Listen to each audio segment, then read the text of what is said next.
If you would like to sponsor the show or advertise on the Mythicist podcast, you can do so by going to www.mythicist.me and click on Sponsor the Show for more info. If you would like to support the show financially, you can do that also by going to mythicist.me and become a monthly supporter. We appreciate your monthly support. You are now listening to the Mythicist podcast, your portal to the paranormal, streaming live at mythicist.me, your hub for all things spiritual, esoteric and paranormal. And now, your host, Truth Seeker. Hey, what's up? This is Truth Seeker, and you're now listening to The Awakening. Tonight, we're going to be speaking with James Gilliland of the East Ranch. I've been following James's work for probably about 3.5 years now, checking out some of his videos on YouTube and checking out some of his documentaries that he's been involved with. And he has some really interesting footage on his site and some awesome pics and some different information that he's been featuring on there. So like I said, I've been keeping up with him for about 3.5 years. Been looking forward to talking with him ever since. You can check out his website at eceti.org. It's ECETI.org. It stands for Enlightened Contact with Extraterrestrial Intelligence. And we're going to be talking about that tonight. What does that mean? And we want to get feedback from you guys. If you guys have questions and comments, we're going to be taking calls in a little while. So I believe without further ado, we have James on the line. Are you there, James? I'm here. Hey, how's it going, brother? Good. How you doing? I'm doing great, man. Just got a fat cup of Joe going and some Lotus incense burning. Ready for some conversation tonight, man. Sounds good. Excited. Like I said, I've been following your work for about 3.5 years and checking out a lot of the footage and stuff and really being drawn to it and having my own experiences as well. And really, whenever somebody's having their own experiences, they just look for somebody that they can reach out to and, relate to, somebody they can talk to. And when I started seeing craft over my house and in different parts of the country that I was in and seeing these craft, and I was led to your website and I was trying to contact you, and I actually got a hold of Nate. And this was probably, like I said, 3.5 years ago. I talked to Nate, and he actually talked with me and gave me some info and stuff and some different people I can talk to and some different resources. So it was a big help reading the articles that you've posted and keeping up with your work. Can you explain a little bit to the people who are new, who are, not that familiar with your work? Can you explain a little bit what ECETI Ranch is? Sure. First of all, I think it's most important that people do have their own experiences, and then that way they can't be dismissed, or dismiss it. A lot of people even dismiss it within their own minds, even after they have the experiences. But it's much more important not to just listen to what somebody else says, but for people to do their own research and have their own experience, and then come from a place of enlightenment versus just going just throwing stuff out from the armchair, like an armchair investigator. But basically, we're more about empowering the individual and enlightening people to the vastness of their being, that they're not just a body and a personality, that they're really a multidimensional being. And, we've been around forever. And when we start realizing that, there's, I think that what they find, something like 50 million Earth-like planets recently with the new telescopes, and 200 billion suns in this little Milky Way galaxy alone, and there's over 500 billion galaxies out there. And we're just talking third dimension, let's go into the fourth, fifth, sixth, seventh dimension on up. I think it's basically insane to think that we're it, that we're the only intelligent life, in the multiverse. But with that being said, people, it's hard for people to understand, but this has been going on since the beginning of time, and even before that, before time as we know it. And like the Genesis didn't just happen here on Earth. It's a story that goes, billions of years, into the past. And there are beings, some are hundreds, some are thousands, some are millions, some are billions of years older than us, and they're extremely advanced beings, and they're very spiritually advanced, and you communicate with them more through telepathy and intersensitivity and things of that nature. That's how you make contact with these extremely advanced beings. Yeah, I definitely want to talk about that a little bit more later on, about the telepathic communication that a lot of individuals are getting. One of the documentaries I've seen was the BBC presentation of your place with Danny Dyer. I thought personally that it was an awesome representation of not just seeing the craft and everything, but whenever he came, he had a spiritual experience and said, he kind of bit off more than he can chew. He thought he was coming just to see some craft, and he ended up having a personal awakening. I thought that was the best representation that you could give. Can you tell us a little bit more about that documentary that was filmed? We had a lot of fun with Danny while he was here, and he's, I don't know, he had called himself a Cockney something. I don't know what he did, but bloke, coming here, and he said, I don't know much about. I just want, really want to investigate UFOs and things like that, and he goes, I've been all over the world, looking for these UFOs, and he did. He went everywhere, and he didn't really see much of anything. But when he came here, he said he was on UFO overload because we just showed him ship after ship after ship, and it was quite an experience for him. But watching his transformation, I thought was very important, because here's a guy that kind of came out of social consciousness and kind of city consciousness, the fast life, and things like that, went through a huge energetic and spiritual transformation, and then to prepare him, so he could actually have these experiences. So it's a lot different than just seeing a light flying in the sky. When you're sensitive and you connect with these beings, there's an energetic connection that happens, and sometimes you have to be prepared for it. We have to rise to the occasion if we're going to be, working with very spiritually and technologically advanced beings. Every time I've seen craft, I've went out and seen them, it's always get this feeling of self-empowerment and the self-betterment. It's like, if you want to continue this, you need to take care of yourself. You need to meditate more. You need to eat better. You need to stop doing this and stop doing that. A lot of people are seeing UFOs. I mean, they're all over YouTube. People are having increased sightings every day, whether it's ships that are from the Earth or from our government, or if they're from another galaxy, another planet, plasma ships, light ships, whatever. What can you say about the spiritual empowerment as far as spending time in prayer, spending time in meditation to actually increase these chances of seeing them, or actually being more receptive to them through prayer and meditation techniques? It's very important to have a spiritual component to this, because people don't realize you actually see with your brain. Your eyes are picking up billions of bits of information, and they have the capability to see into other dimensions as well. But what we do is we siphon all that out, and our brain chooses what we see, what's useful to us. And this has been proven over and over again. But, there's stories about it. When the first ships came, to the Americas, and they couldn't see them. They couldn't see the ships parked out the harbor because they didn't have any reference points, but the shamans saw them and knew they were there, and pretty soon they started, as they got accustomed to it, they started seeing it, and they've done tests, with cats, where they raise cats in a room with a whole bunch of horizontal bars in them, and the other cats in with a room with a bunch of vertical bars in them, and when they switch rooms, the cats that were raised in the horizontal room couldn't even see the vertical bars and kept slamming into them. It wasn't part of their reality. So it's so important to realize the better saying is that I'll see it when I believe it versus I'll believe it when I see it. When you talk about making contact, whenever you hear the term contact has begun, people want to know what you're making contact with.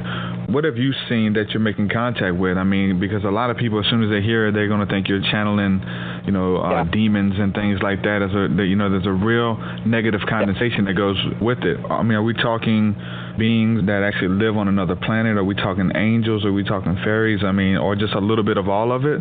Yeah, there's an old saying, contact comes with enlightenment. And if you go into all the old Vedic scriptures, even the Bible, it's very clear there. There's frescoes all over Europe with undeniable biblical scenes with UFOs in them.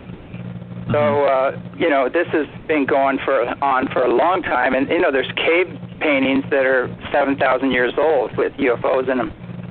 So this is like an ongoing thing. And so now we have to get to the nature of the beings, And it's hard to explain. I mean, this is the whole book in itself, but to understand the vibrational continuum is that there are beings that are pretty gross and disfigured, and they're as ugly as their consciousness, in the astral level, that mess with people. Some people call them demons and devils and whatever. There is a level where there is that going on. And, a good example is, let's say, the astral level or in the fourth dimension. On the lowest levels of the fourth dimension, you'll have some really creepy things going on and really controlling, manipulating, malevolent entities. But as you move up into the mid-levels, you'll have, everyday people that have crossed over that just don't have a body. And they're hanging out in there. And then you get to the higher levels in the astral level, you'll have teachers and guides and people that help people. But they're still stuck. They're stuck on the wheel of reincarnation because they have a cultural or religious belief system that excludes others, and they haven't, mastered judgment, or they're not in unity consciousness. They don't see the Creator in all creation yet. So you can get information from these beings and help from these beings, but they're limited. But when you go beyond that into the fifth dimension, that's when you get the enlightened beings.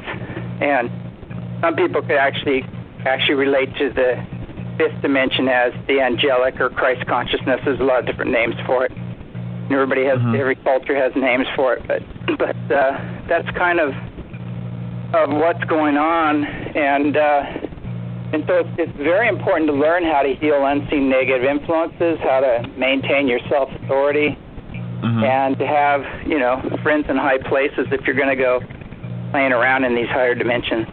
So basically, if you're living in a somewhat negative lifestyle and doing destruction patterns in your life, and you try to cross over, you try to go into the ether or whatever, you're probably going to experience some of the things that you've been entertaining, correct?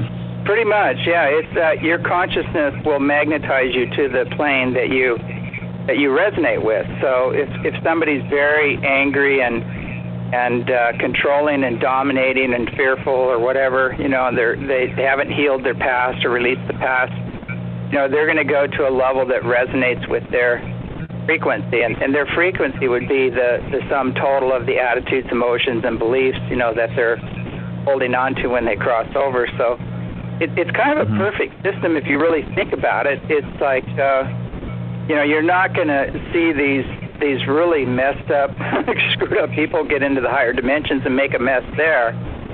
And the people that have a loving, joyous life of service, to humanity and the earth, they're going to go to a higher level where those of like mind are hanging out, so they're not going to have to deal with the low-level stuff either. So it's quite an incredible setup, the way this is all set up. I got an email from you a couple years ago. It seemed like, I know it was just the same time as the movie came out, The Fourth Kind. And I got an email from you, and you were basically talking about how Hollywood and everybody's about this fear stuff, and people are making money off of the fear, selling you fear, controlling you with fear, and that's totally not the agenda that you're pushing, and how it's basically, taking over ufology in a sense. So people like you, whenever you stick your neck out there to say, hey, they're not all bad, we've had some awesome enlightened contact with these, entities or whatever you want to call them. So I got the email from you, and it was saying kind of like you was wanting to kind of just focus on the spiritual aspects of the Kunlun and the spiritual work instead of focusing on the UFOs. I think you were kind of distracted or whatever with that. Can you talk about that a little bit, what you went through? Well, yeah, it's basically what's going on. It's very sad, but most of the UFO community is highly infiltrated. And if you go and look at a lot of the board members, that are in ufology, that are, major conference holders and talk show hosts and things like that, you really look into their background and you'll see that they have either some kind of military intelligence background or, some of the people on these boards are card-carrying, CFR members, they're Council on Foreign Relations members. And so, they bring money into the equation, and it's called controlled opposition. So it's like they're going to feed you a little bit at a time, but the information they're going to be giving you is mainly going to be focused on the dark side. We should be very scared. We should be very weary. they're coming to slice and dice us and turn us into human pilaf, or they're going to control you, or all this stuff. And so they're going to experiment on you, abduct you, and so that is the major focus, where in the big picture, that's a really small part of the pie of what's really happening, because the vast majority of the contact is benevolent. There's a couple regenerate groups out there that have been causing problems, which are being cleaned up right now. And but the vast majority of it is benevolent, and the only threat they bring is a threat to those who have enslaved us through dependency, or the war and disease profiteers and things like that. That's the only threat that they are, and because basically they have healing technologies beyond imagination, and energy technologies and natural forms of healing. A lot of them can just do it with consciousness and energy, and they have fearless energy technologies, and they're peaceful. They live by universal principles, and universal law. So, they're a threat to the war industry and the pharmaceutical industry and the oil industry. That's the only threat, because, if we were to align with these beings, we would have the template for, universal peace and brother-sister love and freedom and prosperity for everybody. They live under unity consciousness or universal law, and they see the Creator in all creation. So they don't separate into cultural or religious programs and war on each other, and they don't destroy their environments, and it's all service oriented, because they don't play the separation game that we play down here. Yeah, I think that movie, The Fourth Kind, I didn't watch it because I was having my own experiences and I didn't want to throw that into the equation. Yeah, but I had some friends who watched it, and I just seen the spirit that it brought with it. A lot of fear and a lot of different, almost like some type of demonic possession type of going on, people being abducted and beat up, and all this crazy stuff that it was trying to push, and it really did into the consciousness of the people. I actually had some friends that I talked to who seen it, and it was a time I was having a lot of experiences, and they were just freaked out when I started talking about UFOs or trying to show them some or something like that, because they seen the movie and they didn't want to have nothing to do with it. They said that by just watching that movie, they opened up their lives to some different demonic encounters by just simply watching this fear-based movie. I just want to let everybody know who's listening that the writer of the movie and directors and everything came out and said that the movie was fake. All of it was set up. It was Hollywood. And they actually marketed it like it was real experiences and, real footage of them, working cases with people who has been abducted, Yeah. And, it's probably, they probably got, a huge budget to do that. They probably had that all covered, by one certain agency or whatever to make a movie like that, because they put like millions and millions of dollars, probably even, I wouldn't even be surprised if it goes even further, to make movies like that. And it's all about keeping people in fear, keeping them from expanding, keeping them from making their own contact and find out what's going on, and keeping them in the enslaved through dependency program. One of the movies that did it for me when I was younger was Fire in the Sky. Dealing with Travis Walton being abducted and beat up and having these experiments run on him. I don't know if you've listened to some of his latest interviews about what he says about that now, but his take and story on that whole experience is 100% polar opposite about what they portrayed in the movie. Exactly, and I've talked to him before, and when I was on the circuit, I was doing a lot of talks in the UFO community before I found out how convoluted it is, but when that movie first came out, I talked to him about it, and he said that's not at all what happened. He said, basically what he told me is what, is his fault. He ran up to the ship, and the ship powered up, and the magnetic fields or whatever it drove it, just knocked him on his butt and stopped his heart. So they went whoops, and they didn't realize it. So they picked him up and healed him basically, and then dropped him back off. Yeah, and that's amazing. Yeah, and that was the story basically. And he did talk a little bit about I woke up on a table and they were putting me back together, and healing me, and there wasn't body parts and all that other stuff going on. It was a pretty clean and sterile, illuminated experience. It wasn't all dark. Yeah, that's amazing. That's amazing what they can do, with that whenever you sell the rights to them and then they take it and run with it, I had a chat for, I won't even say who, because it's a very well-known person in the industry, but it was like for $300,000 sitting on my counter for them to do a movie about my life. And he said, all you have to do is sign the rights away. And I said, well, I want to be able to make sure that this movie is done correct, that it tells the real story, which is as fascinating as, truth is more fascinating than putting all the crap in there, And so I said, I don't want it to turn into a fear and suspense and shoot them up, and I knew that was where they wanted to go with it. So I told them, I said, I said there were suspenseful moments, with black helicopters and followed and chase scenes and stuff like that I've experienced. You could add that in there. But most of the contact was all just awesome. It was just blissful and incredible and very powerful messages about what we need to do, to clean up our environment and our planet and clean up our consciousness and, keys to peace and things like that. These beings almost sound angelic, when you talk with them. And so I wouldn't do it. I said, I'm not cashing the check. I'm not signing the papers.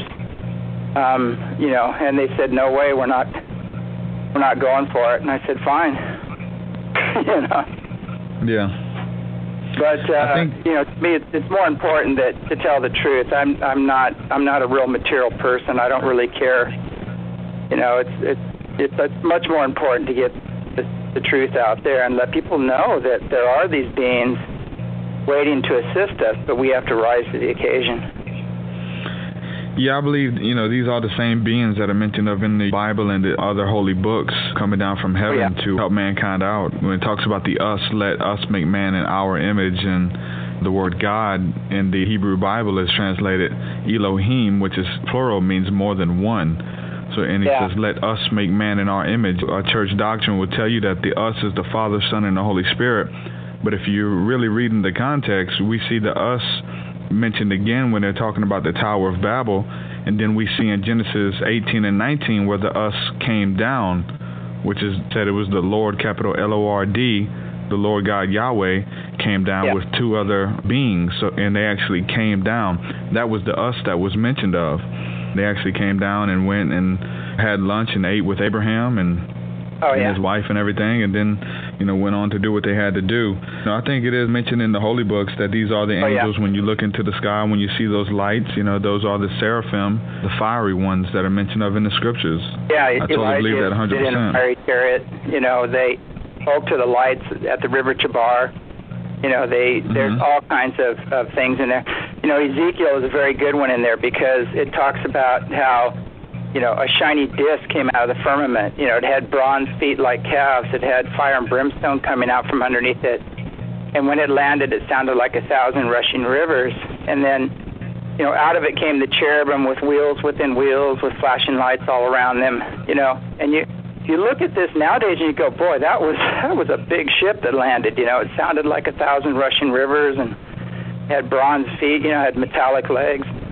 It's very obvious. But if you go further into that story, you'll understand what really happened in the past because out of the ship, he told 6 men to go and destroy all the men, women, and children of Israel with their shattering weapons.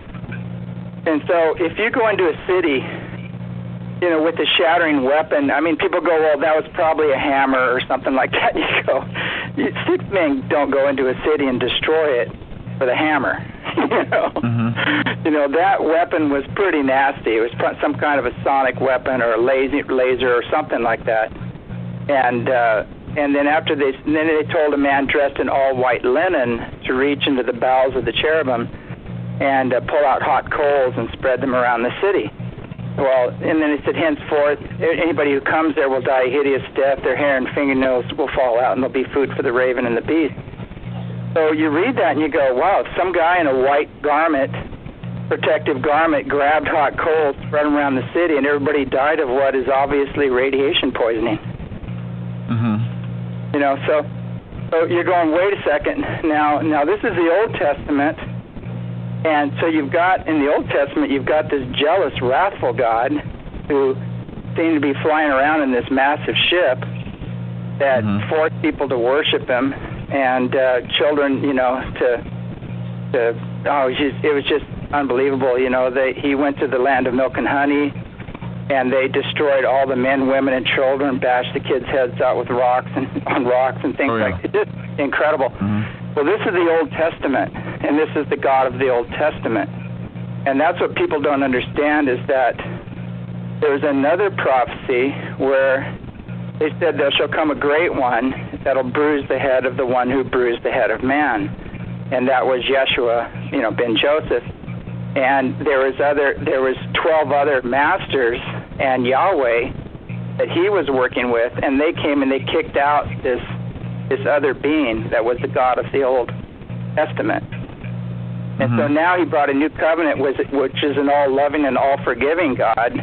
And that's what people don't understand, is that there's actually two beings that were involved there. And it goes back deeper, but I don't know if people are ready for this. But, I mean, there's more information about this. But it split Christianity down the middle, because people have this jealous, wrathful God nobody can appease, you know, that's going to punish you and whatever. And then they have an all-forgiving, all-loving God, you know, and Jesus said, I don't judge thee, nor does my Father judge thee. Go and sin no more. He's saying, you know, forgive yourself and move on, you know, don't keep making the same mistakes, you know. So it's a whole different story. But unless people know the truth of what happened back then, they're going to be split in consciousness. They're going to be afraid of God and at the same time try to love God and connect with God, and it just doesn't work. Yeah, we definitely see that. I mean, a lot of, you know, I think I just found bliss in really, you know, because I came out of the religion of Christianity and just found bliss now in just loving God and knowing that he loves me, you know. And, I mean, the simple fact is, if anyone's going to call themselves a Christian, I would think that they would produce the fruit that Christ bore, the love, the peace, the humility, you know, the forgiveness, the long-suffering, you know, those type of things. So whenever somebody comes up and they have those fruits, which that's how Christ told us to judge, by those fruits. That's how I judge people. I don't judge somebody by them coming up saying, you know, hey, I'm a Christian, this is my local church. All you got to do is hang around them for a little while, because eventually their true colors are going to show. Eventually you're going to partake of some of their fruit, and you'll be able to tell, is it fruit that Jesus bore, or is it fruit of the flesh, which is mentioned of in the scripture, which is envy, wrath, hatred, fits of rage, outbursts, you know, not being able to control yourself. These type of things are the fruit of the enemy. And I mean, there's a lot of people involved in the religion of Christianity, I mean, any religion, whether it be dealing with Islam or anything like that, who produce the fruit of the enemy, or the fruits of the flesh is what it's called. And a lot of people who are outside of Christianity producing the fruits that Jesus said to bear.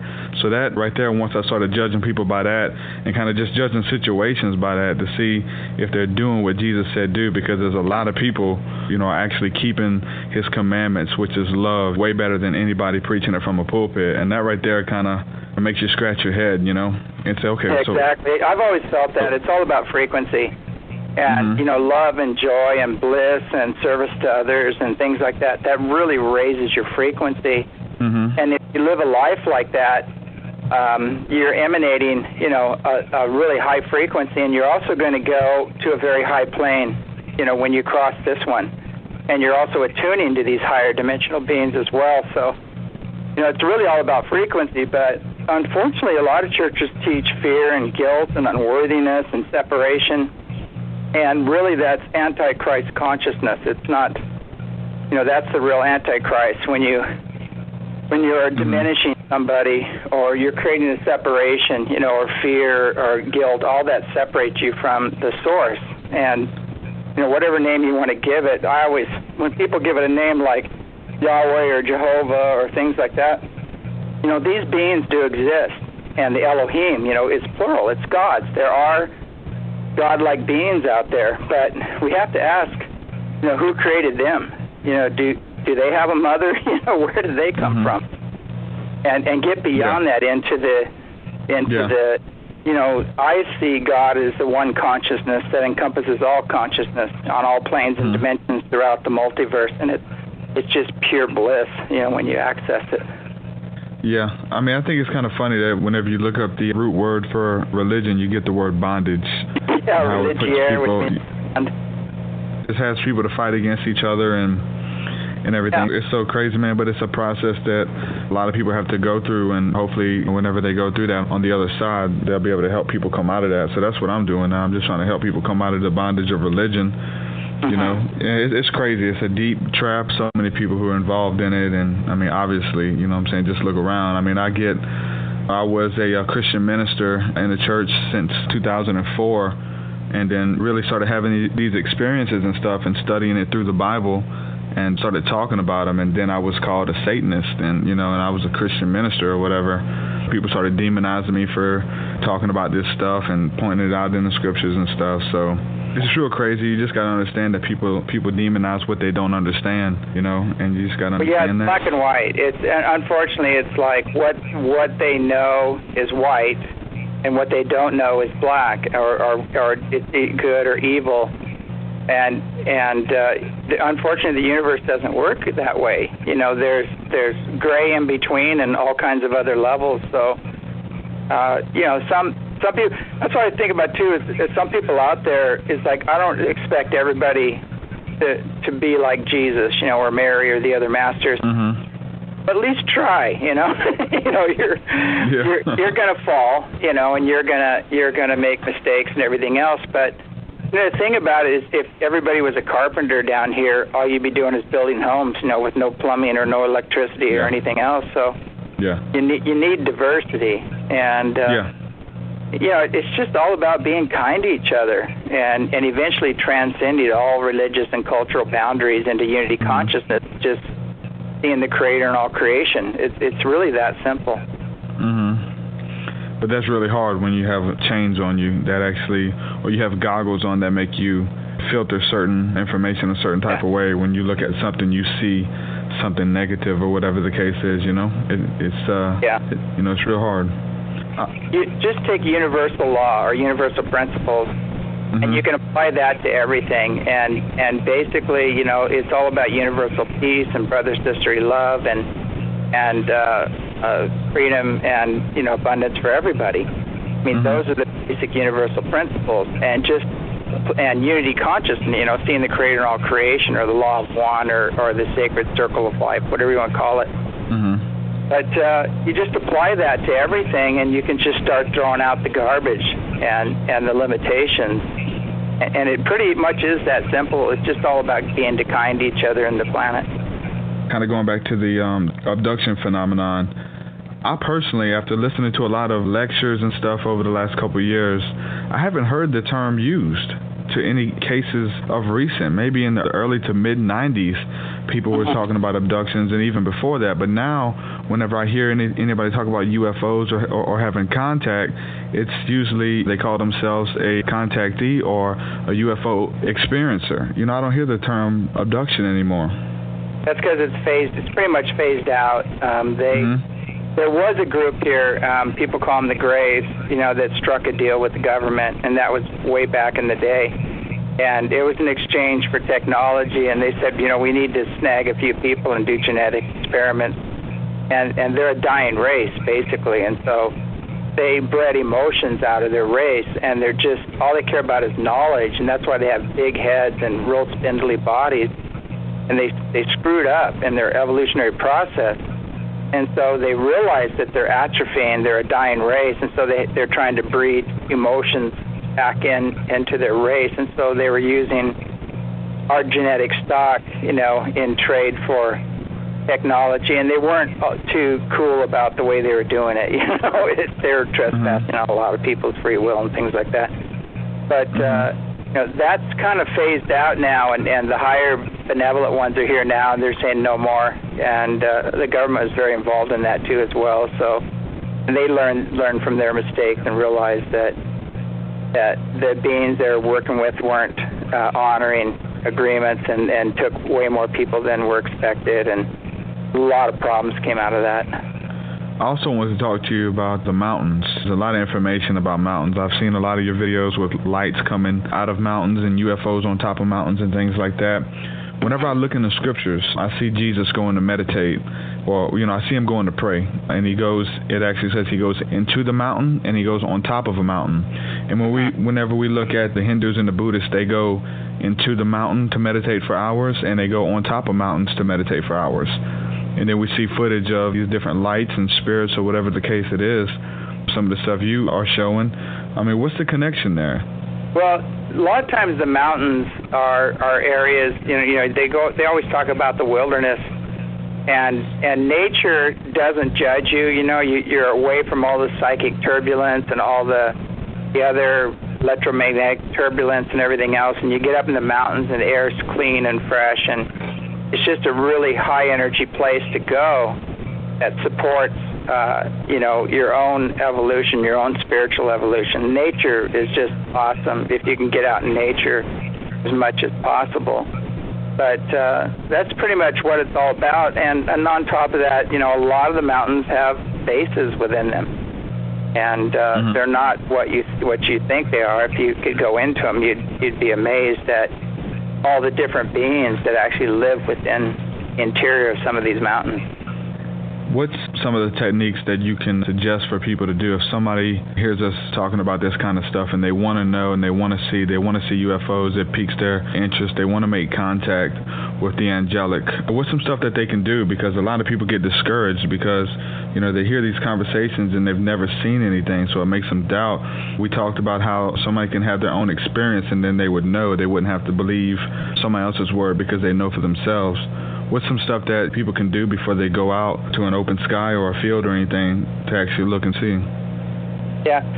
First of all, I just want to cover this place a little bit. Is that we've had like triple PhD Boeing engineers and Lockheed engineers and Air Force base commanders, pilots, and air traffic controllers. All kinds of people have come here and have seen the ships, and they know it's real. So if people are still doubting it, it's been going on for 25 years here, and the evidence is just overwhelming for any reasonable mind. There's still the skeptics and the paid debunkers and the other people out there, but the evidence here is just overwhelming. So that should help them just to realize this is a possibility, this is going on, just by the caliber of the witnesses. The second part is once you realize that this does exist, and you're curious about it, one of the first things that I would recommend, and I've always done this before any spiritual practices, is to learn how to heal unseen negative influences and how to maintain your own energies, and so because there's an old saying, just because you're dead doesn't mean you're enlightened, and just because you're an ET doesn't mean you're benevolent. The vast majority are benevolent, but if you're going to play around in those dimensions, that you'd better, have some tools under your belt. So the first thing we teach here is we teach deep meditation techniques, but at the same time we teach ways of healing unseen negative influences and maintaining your own self-authority. And one of the best ways is just to have faith and make your own personal connection with Spirit, Creator, God, whatever name you want to give it. Or if you have a master, like Jesus or Buddha or Babaji or Mary or one of the other masters, is to always, bring them into the situation, connect with them and get a good connection going with them. And then once you have that connection, you can use these tools. And it's a very simple way of clearing unseen negative influences once you understand this practice. Mm-hmm. And is a lot of that like unforgiveness and things like that? Well, basically what you do, it's like a power tool. You plug it into the higher dimensions, and And then you just welcome the beings. When you start feeling something ugly or bad, you just welcome them in love and light. You tell them they're healed and forgiven, lifted and enlightened. You can tell them they're filled and surrounded in the Christ light or the Christ love. And then ask the beautiful many, to take them to their perfect place, to remove them. And if you have stubborn ones, you can just say, look, are you of the light? Do you come in the name of the Christ? If not, leave now, And you have to be a little more firm with them, and they do. They have to go. But when you invoke the presence of these higher beings, they automatically either heal or leave, and they get out of your space. Yeah, that's about the same thing I did. I went out and I would go out and do that and just talk to God, really, just in my prayer time, just looking at the stars and wanting to see something. And a lot of people, I guess they would have concerns, and I guess it's only smart, to have these concerns. It's like, okay, so what if you're going out there and you see these ships or whatever, and you don't know who's on it, and you see something that's actually talking about people being abducted and things like that. So what do? That's going to discourage people from going out. I'll definitely say this. In the scriptures, Jesus said that whenever you pray, he said, if you ask your Father for a fish, he's not going to give you a serpent. If you ask him for a loaf of bread, he's not going to give you a stone. And if you're one with the Creator and you go out there and you say, okay, God, or whatever name you call on, I'm asking you to show me your divine messengers, your Elohim, your Seraphim, whatever the case is, he's not going to accidentally send you a demon or send you a negative entity to actually pick you up and abduct you. It don't work like that. And I'm saying it from experience. I've had some amazing sightings. That's the thing that's kind of kept me sane whenever a craft comes down real low, and the first thing you want to do is panic. But just know that, if you ask for something enlightening and something positive, he's not going to send you something that's going to abduct you and beat you up. I mean, that's just not how the Creator works. No, that's a good point, because we say the mind in which you seek is the mind in which you connect. And so if people's minds are full of fear and aggression and all these other energies, unfortunately, which Hollywood puts out, that's going to create some serious problems. And the higher beings just are going to take the high road. They're not even going to contact you. So we have to heal the fear, and release the past and things of that nature. But it is important that, but somebody asked me about here. There's been contacts happening here for probably 500 years, because the Yakima Nation knows all about the beings. They have their legends. Kenneth Arnold lost sight of the ships when they landed on the western slopes of Mount Adams, and he coined the word flying saucers back in 47. So this has been going on a long time, a lot of contacts, but in most of the cases, the people ran. When they saw a ship or saw something going on, they ran, they hid. And they didn't walk out and check it out and go, well, okay, who are you? Why are you here? And that's something that we do, is that we heal the fear and clear out the old wounds and traumas and wrong conclusions, from past experiences. And so that way we can greet these beings, on the same level versus running away in fear, and which really they're not going to participate in. If you have fear, and if you're aggressive or things of that nature, or you're arrogant, they're just going to take the high road and they're going to stay up high.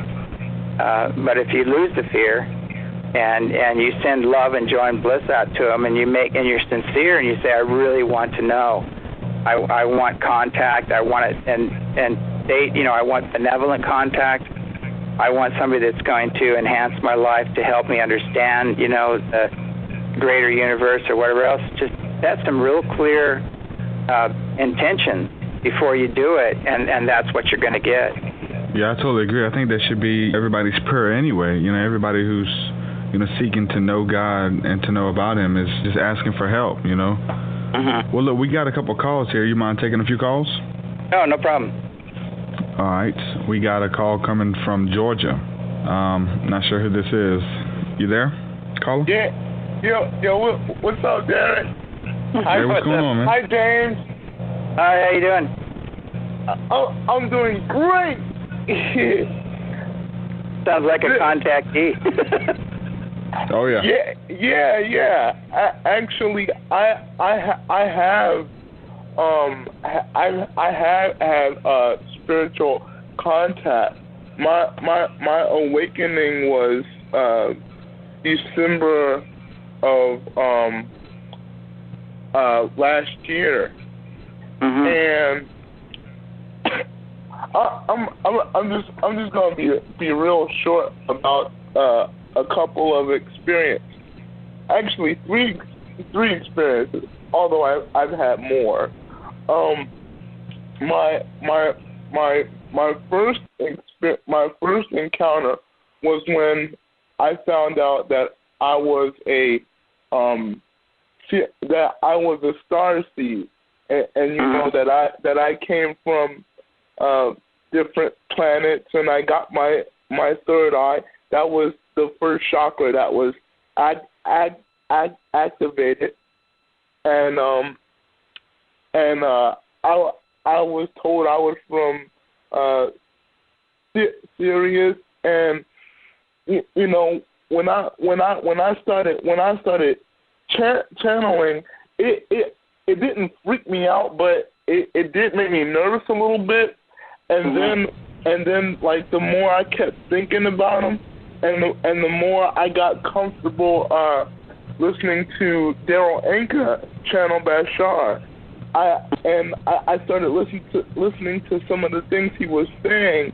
You know, I started to feel more comfortable, and then like memories in my Akashic records, like me when I was 17, when I was a Christian, I remember like I used to always talk to God and Ascended Master Isu as a teenager when I was a Christian and everything.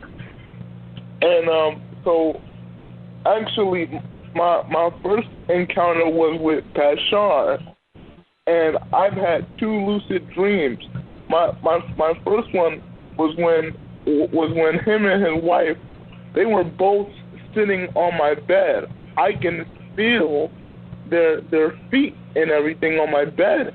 And then I said, because I was dreaming, but I was up. So I said, Bashar, is that you?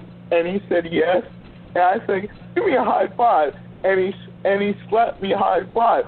I mean, I can literally feel his hand, you know? So that was awesome. And I can hear Anima talking to Bashar, and she's looking at me too and just smiling. And the second time my encounter with Bashar was when he was sitting on my bed again, and he was asking me something, but I couldn't remember what it was. And then when I started getting involved with the Syrians, I actually found out that I have Syrian parents, Syrian brothers and sisters. They're my family biologically in a more extraterrestrial sense. Yeah, have you seen the movie Avatar? Yes. How'd you relate to that? I love that movie. I love those beings. They exist. Those beings exist, and a lot of them are from that sector. They're Syrian and they're signs. I believe you, because my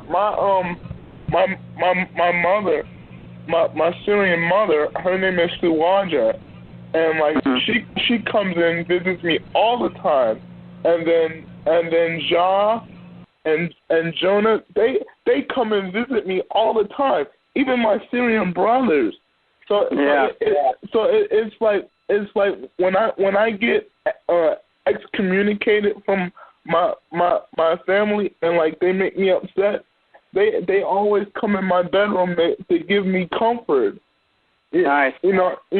So I'm always happy, and I even have a girlfriend, but from another planet.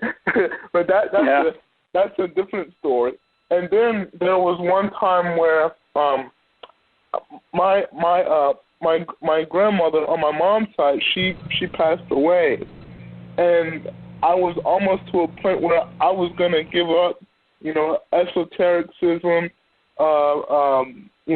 the occult, I was just gonna give up, the comedic science and astrotheology and everything.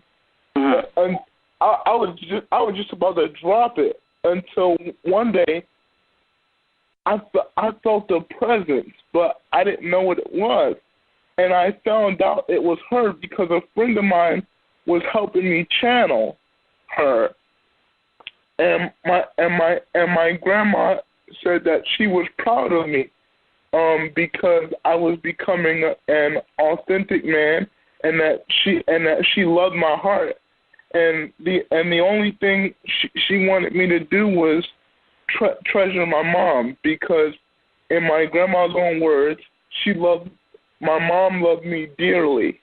What's interesting is that when people cross over, they find out that the universe is much bigger than they thought it was, and it's much more diverse.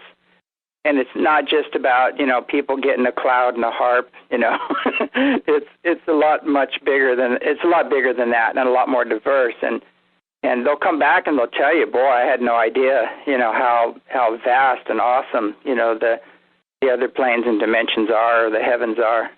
Well, you've had some experiences like that, James. You've seen a lot of different beings. I know you tell one story about you were walking and one appeared next to you and started walking beside you, talking with you or something like that? Yeah, I was walking. I was having kind of a telepathic conversation with one, and you're always questioning when that's happening. You're kind of going, okay, am I really talking to somebody, or am I?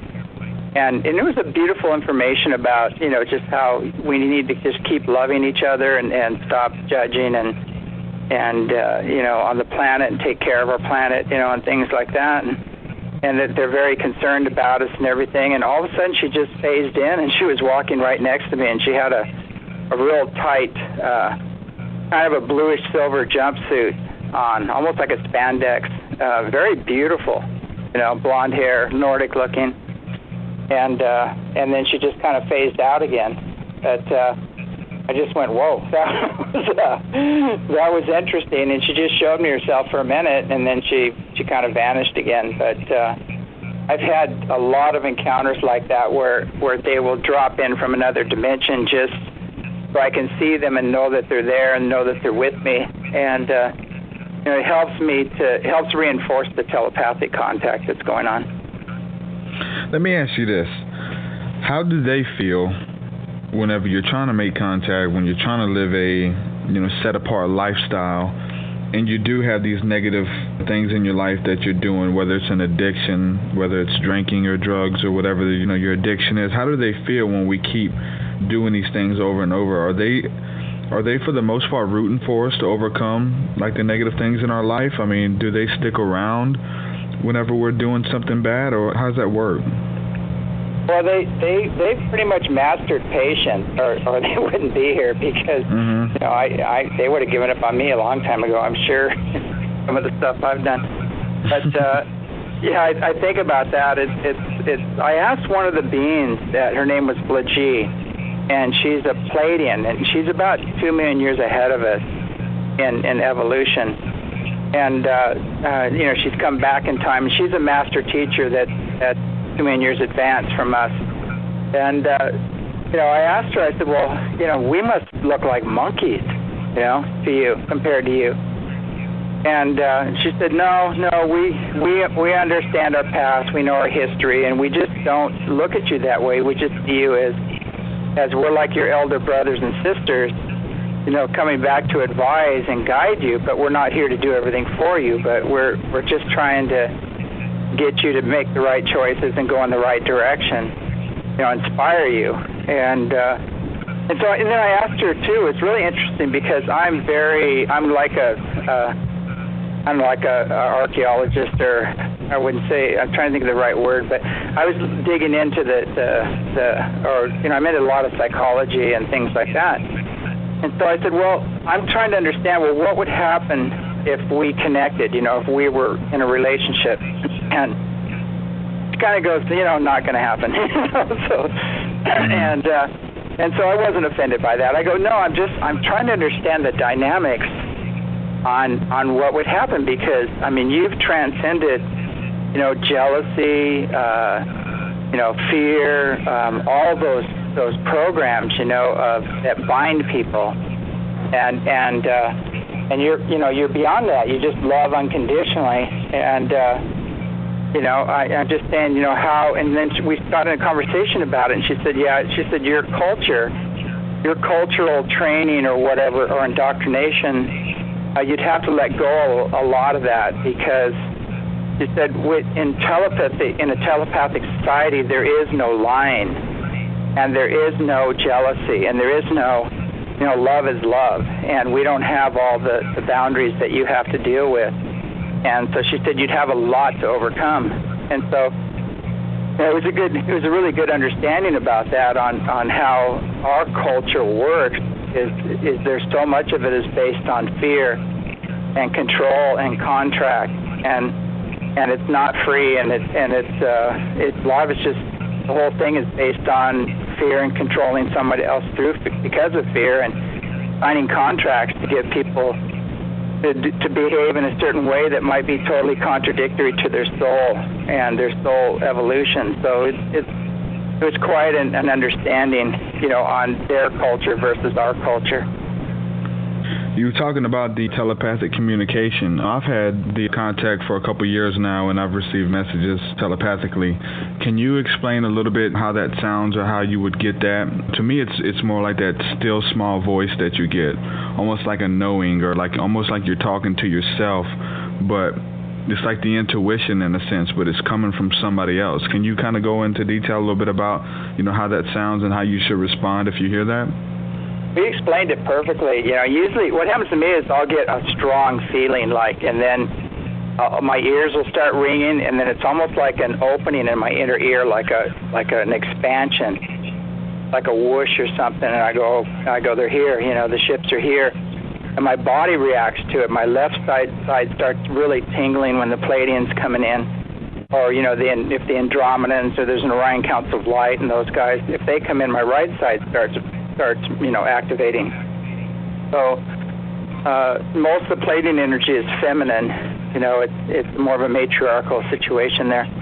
So it usually comes in on the left side, and most of the contacts are female in the beginning, because there's reasons for it. If you have this really powerful male being appear before you, most people take a defensive stance, and it freaks them out, and they go, "Oh, what was that?" And it freaks them out. But this total, beautiful, loving female, appearing next to you, people are not as defensive, or not as and they're more apt to listen, or they're not so fearful when that happens. So most of the contacts in the beginning are female, and it is the energy I feel is, I just started getting all blissed out. I'll feel tingling on the crown or the third eye, area, and just when the Pleiadians come, you get real giddy.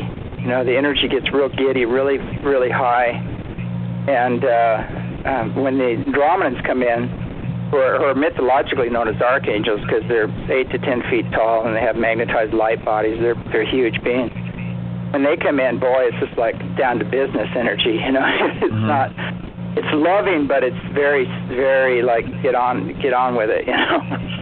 Kind of energy, but they all have different energy signatures, and the telepathy is just kind of a direct knowing and more of a feeling than hearing words, and you'll get something like, okay, is it my highest and best good to do this, and all of a sudden you get this huge energy hit, go that direction, do this, and it's more like that.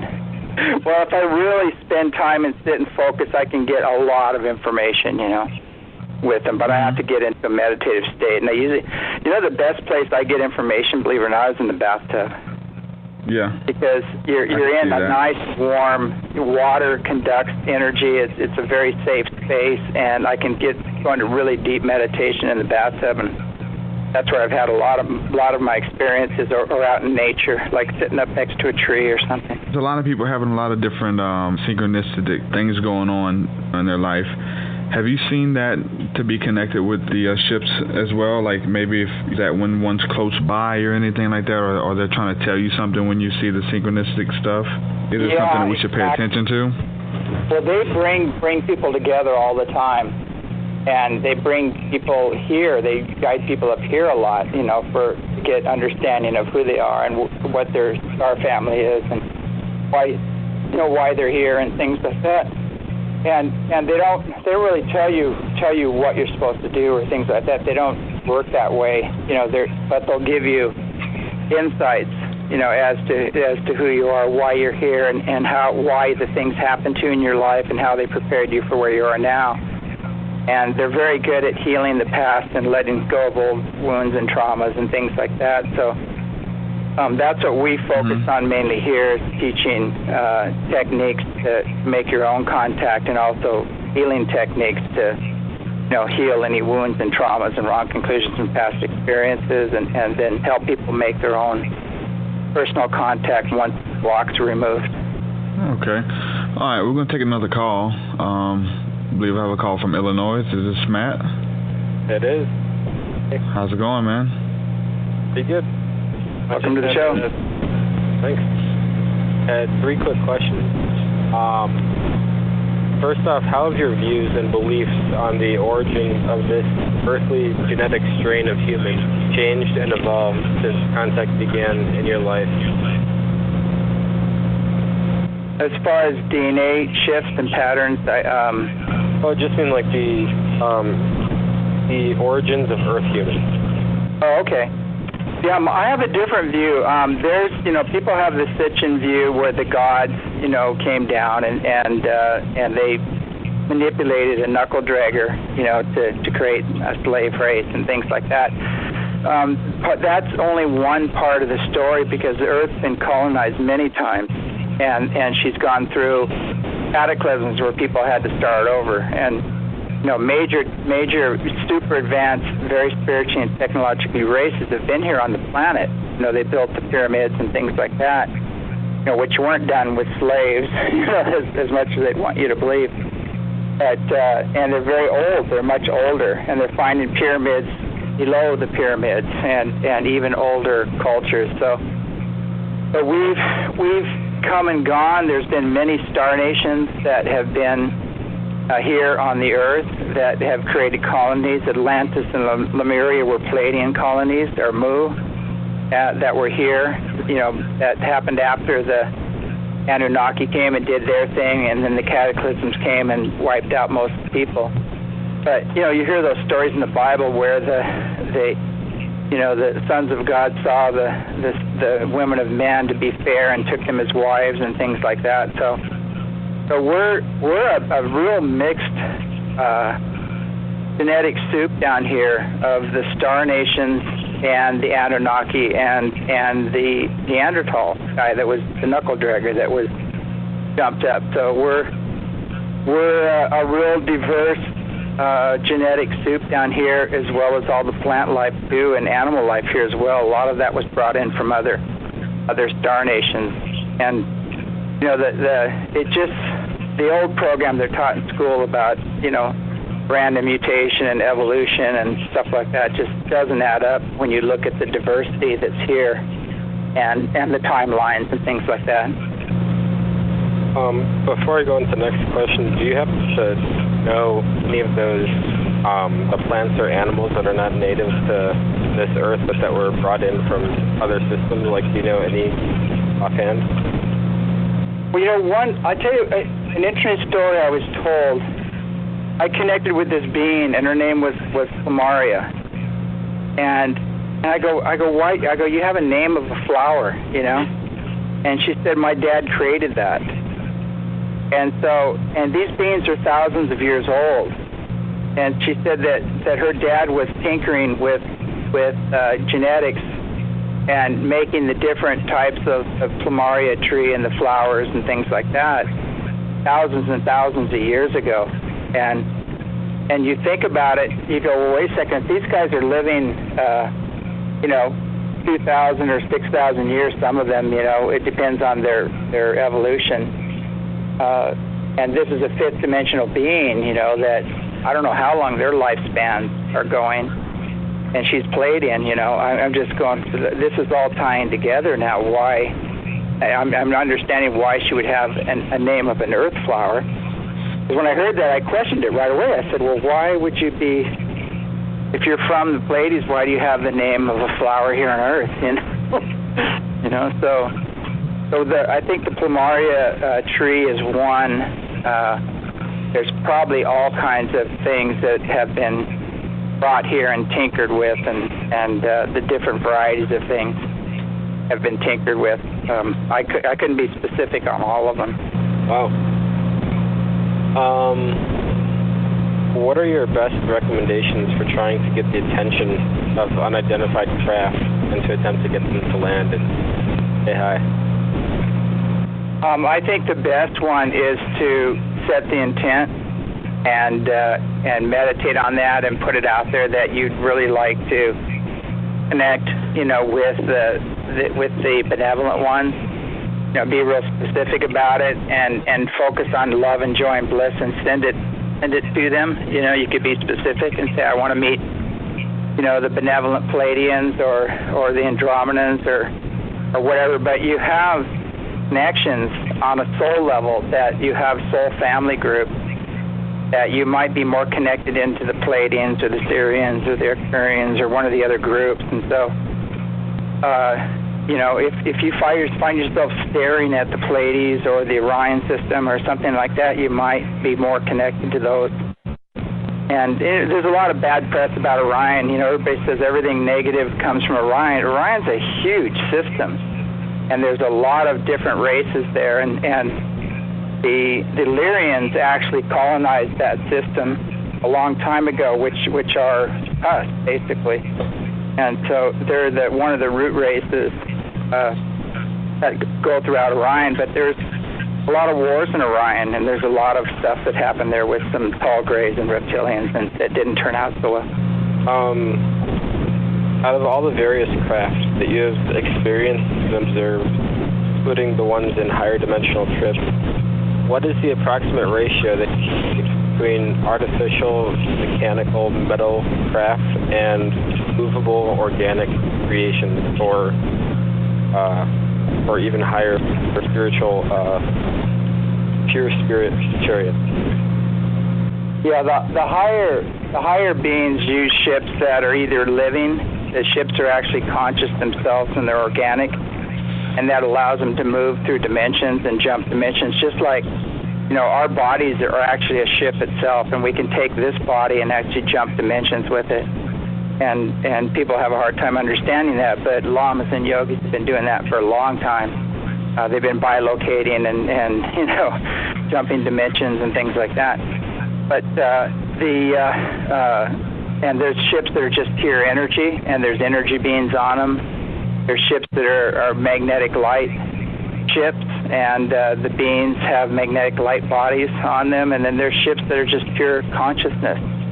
They actually create the ship with their own consciousness, and there might be several beings together that are creating kind of a Merkaba ship. So most of the things we're seeing here are the higher dimensional ships, but we are seeing every once in a while we have photographs of ships that are metallic and they have antennas off them. And one ship we saw looked like a aircraft carrier. It was just massive, and it was a golden colored light, that had all these array of antennae on it.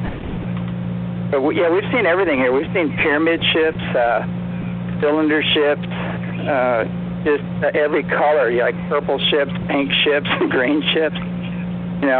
Just ships with just regular flashing lights on them. All kinds of stuff is going on here. Hey, James, have you seen any of the ships or spirits or whatever you want to call them? I'm not really sure. I've seen some stuff that kind of looks like a phantom. I've seen one that kind of resembled a stingray fly over the trees.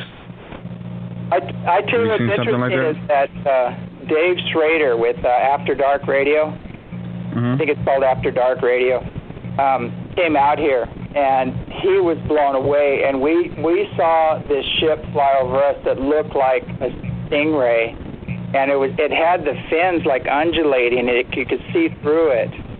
And exactly what I seen. Yeah, and it was definitely a living organism, but it looked like a stingray, and I have no idea who that group is or what that's about, but it was pretty bizarre. Was it pretty low above the trees? It. How long did it stay around? Was it just like a one-time thing, or was it kind of going back and forth? It came right over us. Man. And I had the exact same experience while I was seeing some other craft. Yeah, and I still haven't even looked into that. I should actually ask what that was, but no, it looked very organic. It looked alive. It kind of resembled, I guess, somewhat. I know there's like a black pyramid video on YouTube hovering over a city, and you can kind of see through it. It kind of resembled that a little bit. It was a lot smaller, but it was definitely interesting, and it's definitely, it kind of caught me off guard because I'm looking basically out of the atmosphere, and then there's one right above the trees, flying by you. It's kind of creepy, but neat at the same time. Yeah. Well, we've been back engineering this stuff the Germans have been doing it, long time ago, probably, I would say maybe even before the 30s, might even be in the 1920s, and they've built some pretty clunky craft, who knows where they're at with it now, but so, we've been back engineering stuff since the 40s, we've been doing all kinds of stuff. So, this technology has been around for a long time, and we have our own, space fleet and black projects and things of that nature. And what's sad is knowing that we have that technology and allowing astronauts to go up on firecrackers and then, explode and then allowing the Earth to be in the condition she's in when we don't need to be burning fossil fuel, and we haven't for a long time. And people don't understand this. You tell people, you could run your car in water, and they look at you sideways like you're nuts. And now that technology is just now finally coming out, where they can split water and run the cars, and that's now pretty much, people that have been following it. I think there's a guy in the Philippines that actually has an engine, that runs on water, and another guy has, I think, a magnetic motor that he doesn't need anything. So that's going to come out, but people can't handle the fact that, hey, you don't need gas, you don't need to go to all these wars, and guess what? You don't even need tires, because most of this stuff is, we've had anti-gravity and counter-gravity for a long time, and we have the technology to, get up here and just, say, I think I'll have breakfast in Australia, zip over there, and then come back and be back before noon, So that exists right now, and there's no reason why we should be driving around in these gas belching, polluting vehicles, smashing us into each other on the highways and and things like that. Yeah, there was a guy on the news locally who actually he built a motorcycle that actually ran off of water, and he said he did it for under $2,000, and anybody can do it. And they was actually showing it on the news locally in Alabama. Wow. It's definitely out there. It's not that complicated, and once you have a lot of it's about using frequency to split the water, and once you understand the frequencies and you can split the water, then it's very easy, and it doesn't take a lot of power to split the water. But the old way of doing it took too much power to split the water, so it wasn't feasible. But they've come a long way with that one. But that's kind of a dinosaur technology, what I've seen, and actually held in my hand. I've held technologies that, I had something the size of a pie plate that had 9 coils in it. Each coil put out 25,000 watts, and it was counter-gravity. And actually tried to get that out. There's video of these machines running and everything back in the 90s. And I played it at the International UFO Congress and things like that, and our life just went to hell after that. I mean, we were threatened. Families, the inventor, his families were threatened. His lab was blown up, and it just got real ugly. Let me ask you this. I've been seeing on the news here lately a lot. I've actually got a laser pointer, and I know you got a pretty nice one, too. I've been seeing on the news here lately that people have been getting in trouble for using those laser pointers, shooting them at helicopters and stuff, and they've been coming down to get the GPS coordinates and calling the police station, and people have been getting arrested for shining those laser pointers at aircraft. Have you been seeing anything about that? Right. Oh, yeah, that's bad news. You shouldn't do that. You should, like here, we have lasers here, but we use them very discriminately, and And if something has any kind of a blinking light on it whatsoever, and we're not going to be, and we don't shoot anything at the craft itself. We actually surround it, do a circle around it. And so it's, there should be some discretion, definitely there, because you could blind a pilot or a passenger, or it's not a good idea. If somebody's in the market, is there any certain one they should get? Because I know there's so many of them out there and don't really know which one to get. Some of them are $10, some of them are $1,000. Oh yeah, you can get a good laser for under 200. If you shop around and just look at the milliwatts on it. Wicked Laser has them. But one of the things, a lot of the Homeland Security is snagging these lasers when you buy them in China and try to bring them in. You'll get a little note in the box saying, "Thanks for the laser, Homeland Security." Oh man! So I guess they're out of China then, the Wicked Lasers. Yeah, most of the lasers are coming out of China. Okay. Well, yeah. I mean, there's a lot going on. A lot of different things we're seeing in the heavens, which is the Hebrew word for sky. It's the same thing. Heavens and sky is the same word. Let me ask you this: have you ever checked out the work of Patrick Cook with BibleUFO.com? Have you ever been to his website?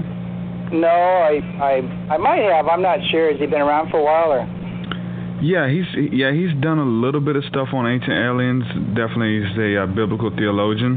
Basically got blackballed from the religion aspect of it, and just been doing some stuff in ufology and stuff. Yes, BibleUFO.com. He's one of my favorite researchers, and I just found out that he passed away in November. Yeah, so, he's probably there with him right now. Yeah, everybody listening, just go check out his website, BibleUFO.com.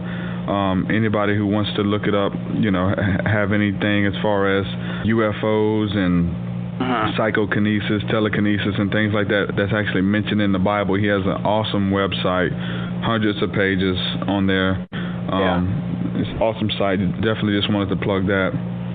He's an awesome you know researcher. What? I don't know how much time we got, but I can tell you a really quick story that happened to me that shifted my life. Is my father passed away a few years ago, and he came out of New Mexico, and he told me of an incident where a ship landed right on the highway in front of him, and just sat there for a while, and it nothing really happened. They just got out and they were standing there, and everybody was watching it, and then it just took off.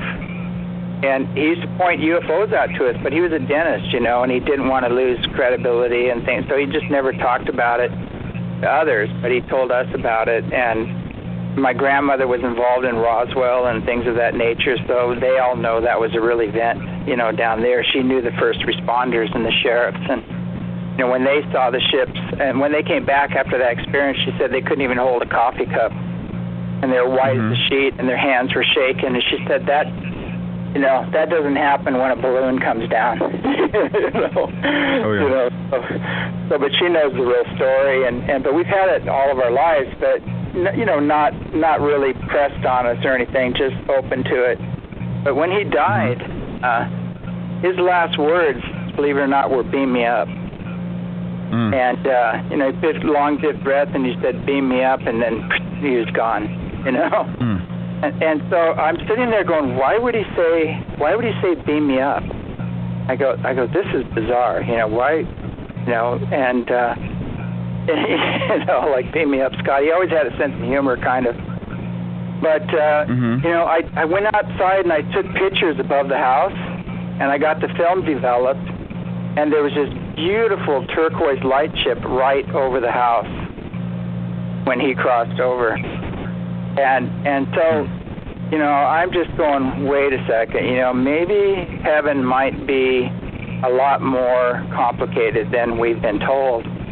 And, maybe in another dimension that, maybe he went to another dimension where he's in an energy body or a light body or whatever else, and he could be on that light ship.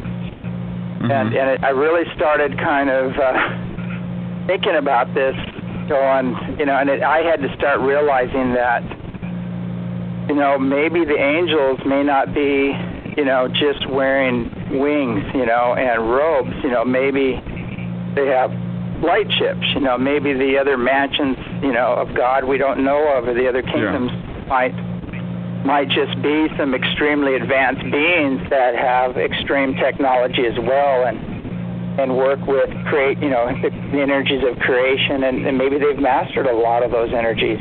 You know, so when you keep expanding this out and you keep having these experiences, you have to kind of drop the old program of light and dark, or heaven and hell, and just, you know, it's just a lot more vast than that, and a lot more expanded, and there's just a lot more that goes on in the other planes and dimensions than just, you know, floating around on a cloud with the harp. You know, to me that would bore the hell out of me, to be honest with you.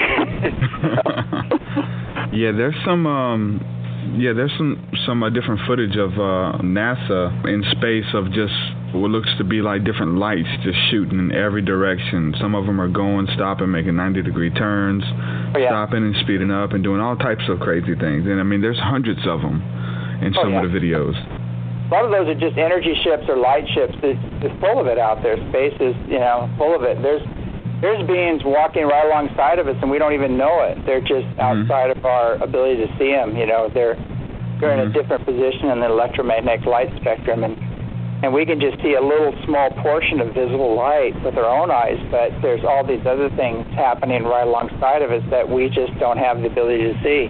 Whenever I see that video, I totally get the sense of those are living entities. Those are the spirits or the angels or whatever. Even in you know, Enoch, it talks about the angels being made out of fire. And it says, as they wish, they can come to earth and take on bodies for themselves as they wish. And even in Psalms and Hebrews, it says the Lord makes his ministers as a flame of fire. So when you look up in the heavens and you see these fiery chariots, you know, going back and forth in the sky, you know, I can't help but think that they're living entities, and they are the angels, or they are the departed spirits from earth, either or, you know, or a mixture of both.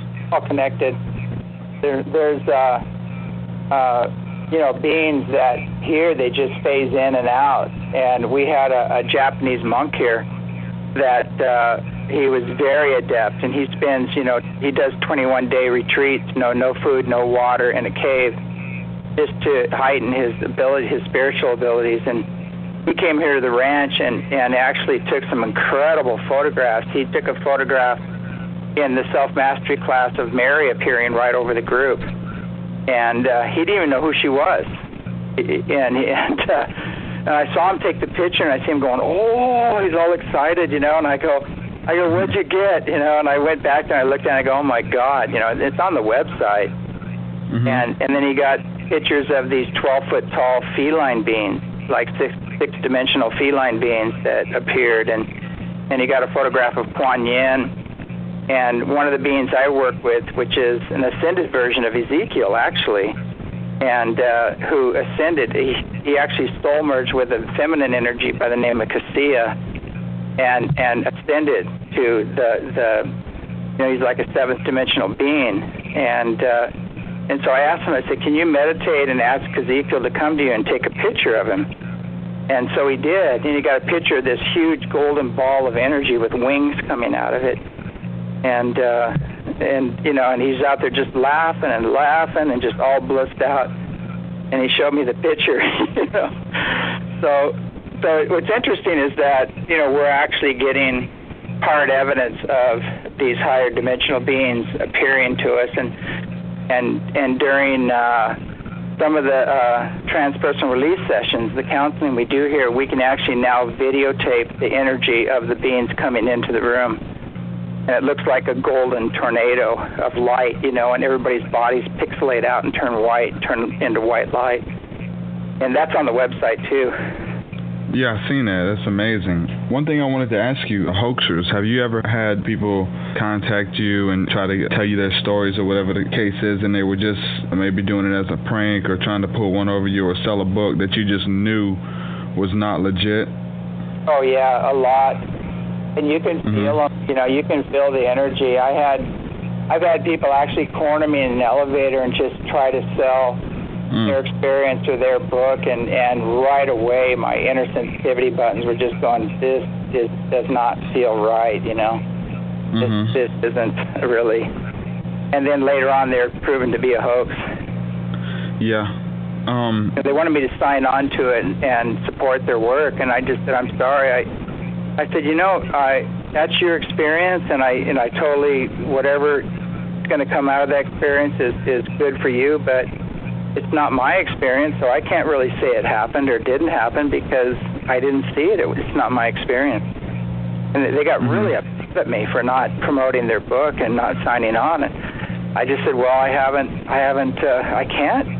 Yeah. I can't say it happened or it didn't happen, you know? It's like, yeah. You know, it didn't happen to me. Well, just at least put your name on it, you know? Yeah.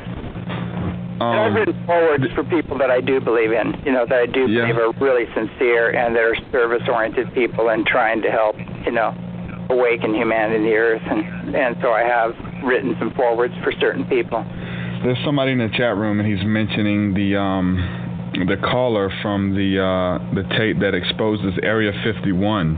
And I think he's talking about the frantic caller. And I think he's talking about the Coast to Coast episode where the guy called Art Bell and was calling from a payphone and said he was being chased by these, you know, people in government, but they were really ETs and they were out to destroy mankind and everybody's screwed and things like that. And it's funny because actually before we came on the show, I had a friend of mine send me a band link of a band and they were sampling that.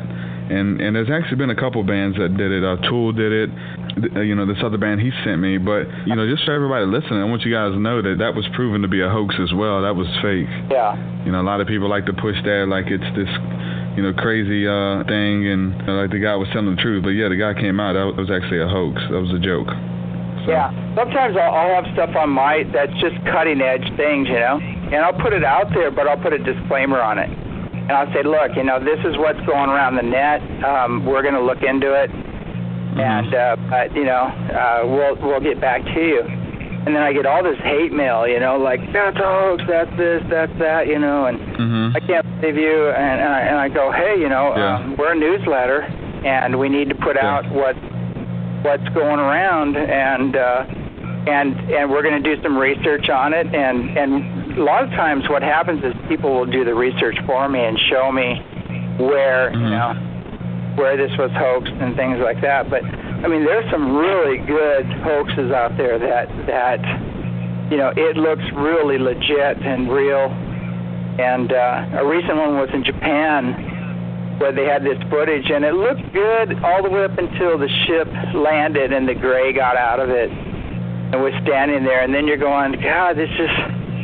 It just doesn't seem, there's something about it, you know, that just doesn't feel right. Yeah. And sure enough, you know, that I guess it turned out to be somebody who's trying to make a movie or something. Let me get your take on the UFO that was seen over the temple in Jerusalem. Oh yeah.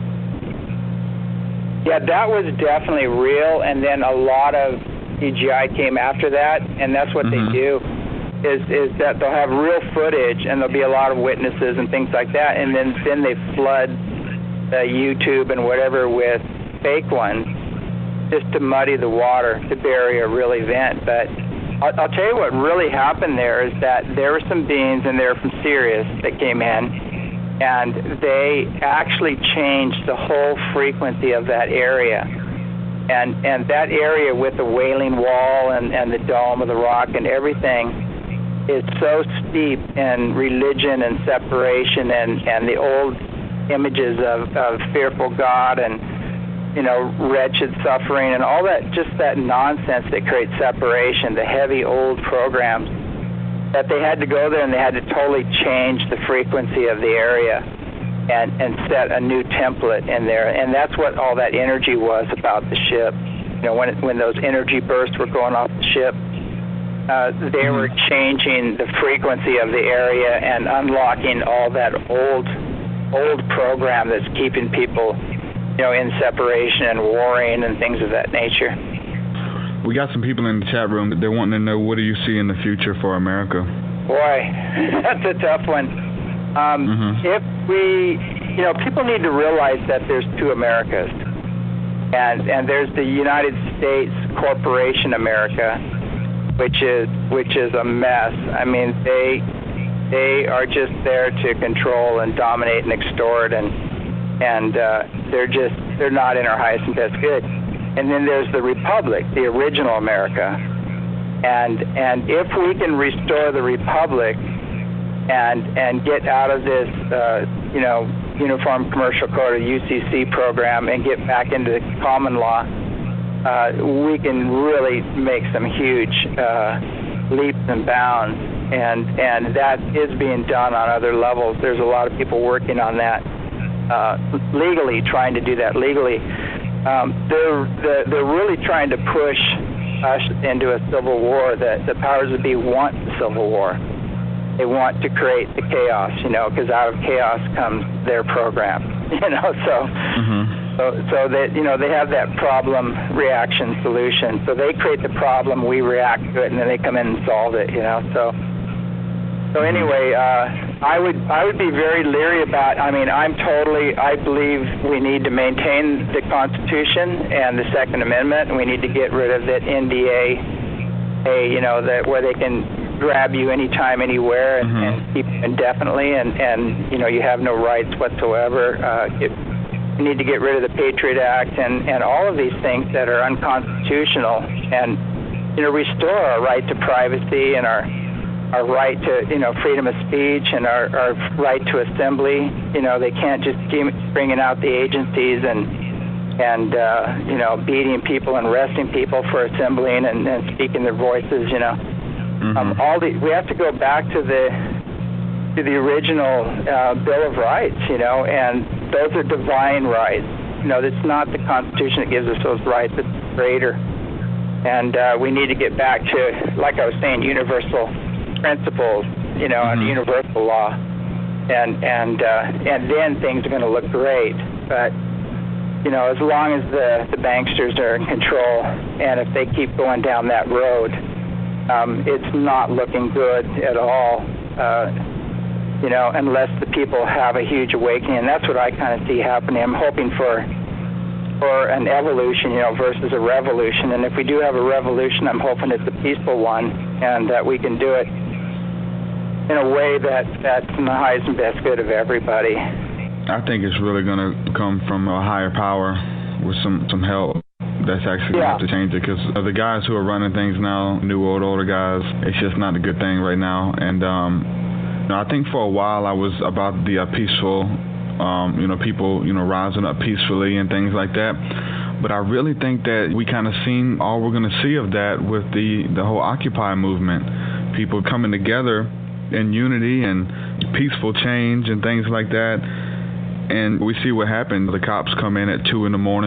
when everyone's asleep, and they come in and they beat everybody up and spray them with pepper spray and smoke them out and get them out of the town squares and stuff, except when it's in a bigger spot. But I think that's like the biggest rally for change we've seen in a long time, and just how that came and went so fast, and all the people who was involved. I mean, you had bankers, you had police, you had lawyers, you had doctors.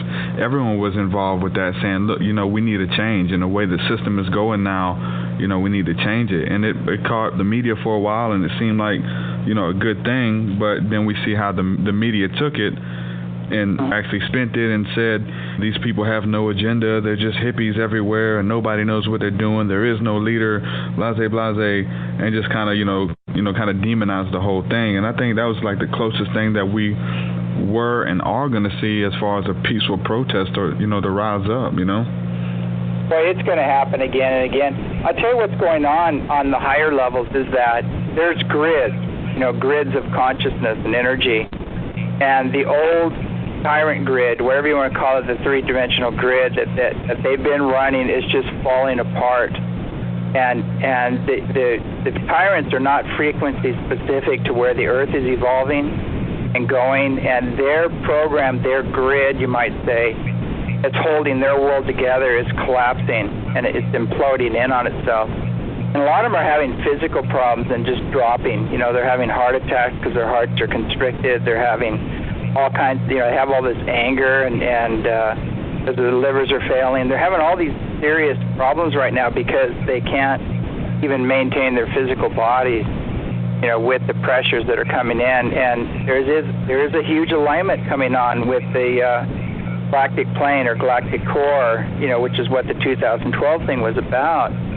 But that was the beginning. I mean, the energy started, basically on 12/12/2012.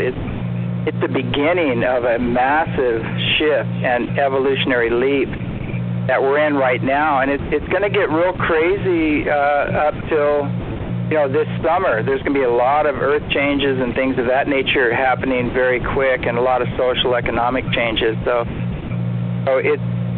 with this ninth wave of unity consciousness coming through, it's exponential. It's getting stronger and stronger, and the people that are not aligning with it and rising to the occasion are basically not going to be here. And it's by their own choice. It's nobody punishing them. It's that they've just chosen, not to go with the program. And I think some people didn't choose to walk this all the way through. They just came here for certain lessons.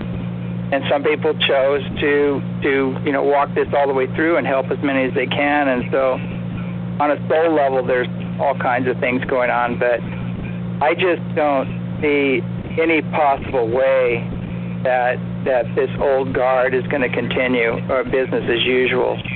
And the separation game is coming to an end, and this elitist greed and unbridled greed and lust for power and wealth is imploding on itself, and it's no longer fashionable. The people used to look up to politicians. Now they just shake their head and they're not buying the lies anymore. Yeah. So telepathy and direct knowing is increasing, and people are waking up, and it's because the old grid is going down, and the new higher consciousness and energy is coming in, and all these higher dimensional beings are supporting that and behind that. And we have to do our part here on the earth, as the ground crew. It's not all going to be done for us, but it is part of our evolution to join the rest of the universe in peace and to end, this reign of tyranny. I believe we have another caller. They've been online for a minute. Let me see if they're there. This call is from Eastern Ontario. You there? Hey, how's it going? Good. Hey, what's up? Who we speaking with? My name's Tyler from Petawawa, Ontario. How's it going, Tyler? You got a question for James? Yeah, I was just wondering, if your galactic sources had anything specific to say to humanity right now. Do they have a message for us, or are they just kind of watching from upstairs kind of thing? Yeah, it's kind of like get on with it. It's like, yeah, they want us to move, basically. Yeah, they're like cosmic cheerleaders, and they're sending us inspiration, and they are helping us quite a bit in ways that we don't even know of. I mean, they've been blocking kill shots from the sun. They've been, kind of chilling out some major earthquakes and fault lines, and they've been doing a lot that we don't even know about to mitigate, some of the changes. Huh. I didn't know that the sun was damaging. You always hear that the more coronal mass ejections is like an energy boost for us. I didn't realize that it had any negative effect. Well, too much, of anything can, and when people aren't ready, can cause a problem. But you're right. Any kind of influx of energy is going to assist the planet. But they're kind of trying to get as many people through as possible, and if we had a kill shot, it would kind of really put a damper on evolution here. Right. Just one more question. There's talks of the critical mass point being hit, and talks of heaven having a green light. Do you know anything about what will happen if we hit critical mass? Well, definitely, we are moving in that direction, and I think there's going to be a tipping point where everything just goes, and we're just done with the old world, and I don't know how that's going to turn out. I think it's going to be different for each individual, because I think some people are actually going to be blown into the fourth dimension and take a while to get through that. Other people are going to be going straight into the fifth dimension. It just depends on your frequencies, on how you're going to adjust to this energy. But that alignment with galactic plane is happening right now, and the cosmic ray index is going off the scale, and we're getting hit with huge solar flares, and we've got about 500 bursts of energy like gamma rays and all these other rays hitting the planet right now, when it used to be maybe 50 a day. So it's up to 500. So it's undeniable. We're in it, and I think, let's say somebody's living along the coast, and Mother Nature decides to break loose, on one of the fault lines there. Their experience, might, their ascension might be, floating to the surface and then keep going from there. Whereas another person that's living in nature, on higher elevation is going to have a different experience. So it's all about choices that we make, and our frequency is how we're going to experience this shift. Huh. Thanks a ton, man. That was awesome. Oh, you're welcome. It's funny.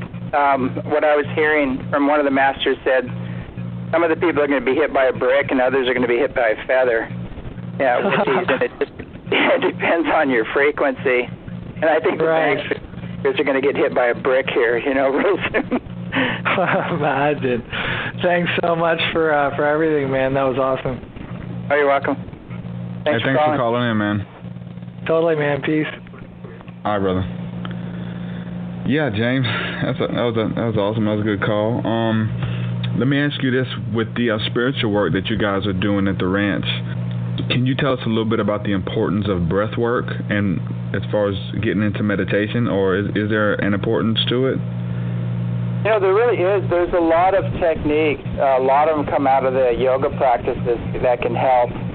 There's the fire breathing. There's all kinds of different breathings, and we have learned quite a few through practice of Qigong and things of that nature. A lot of techniques, like, most people are familiar with the airbender theories and things like that, where you work with the elements.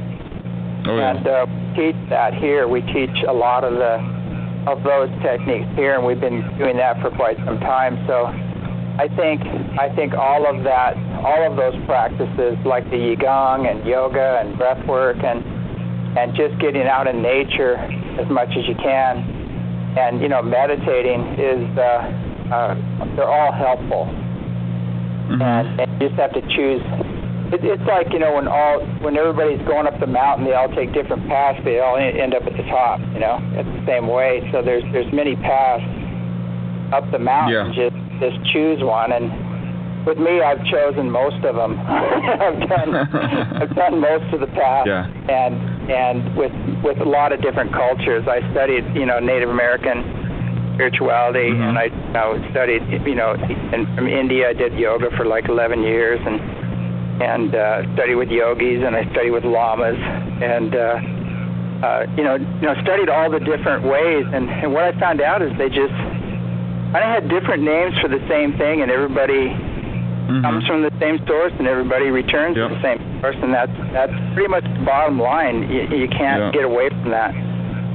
Yeah, I think there's a reason why, a lot of these stories repeat themselves, whether it's the story of the Savior who came and died for his people and had the 12 disciples, was crucified, was baptized, actually walked on water, had power coming from the hem of his garment, and all these things kind of through a lot of different customs. I think there's a reason for that.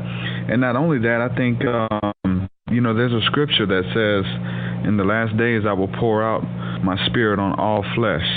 And in the Christian church, we understand what we would call, the breath work and things like that. We actually understand that as being the Holy Spirit when that intense joy comes upon you. And that's the name for it, in the Christian church. And, that's what a lot of people call it. But it's the same thing as what's called the Kundalini, which is coming from India. It's the same power and the same experience that you have. You get filled with this immense joy, and it cleans up the things on the inside of you that you can't physically touch, whether it's the hate, the bitterness and stuff, and it all gets taken away by this, what's called the fire of the Holy Spirit, or the fire of the Kundalini, and it's called different things in different parts of the world, Well, I'll tell you an interesting story. You talked to Nate here, and I don't think he minds if I share it. But he was here, and when he first got here, we were introducing him to what we do and everything. And so we were doing that transpersonal release session with him, and actually his main teacher and guide was Jesus, who came in for him. And all of a sudden I see Jesus standing there in front of him, and he's actually, well, I'm in front of him, and Jesus is right behind him, energetic, and I see this being, and he's just like moving his hands and doing these movements, and I'm going, holy smokes, and I'm watching him holding his hands like mudras and everything, and Nate's just flying all over the place going, oh my God, and this energy's going through him, and he's having all these like incredible openings. It was just an amazing experience. And at the end of it, it may sound blasphemous. I go, Jesus Christ, he's practicing Qigong. He's doing Qigong, and so it's funny because what happened is that if you trace back the origins of Qigong and these ancient forms, they go back to Egypt. And that's his origin, and he went through the mystery schools. He went through all the Egyptian mystery schools, went to India, went to that. He learned from all these masters and taught what he knew at the same time. So it's kind of interesting. When I saw that, it tied everything together. But the last thing, he was standing behind him in spirit, and he was holding the mudra for fire, the symbol for fire, and he was just holding this energy, and Nate was just blissed out, going, oh my God, what is this?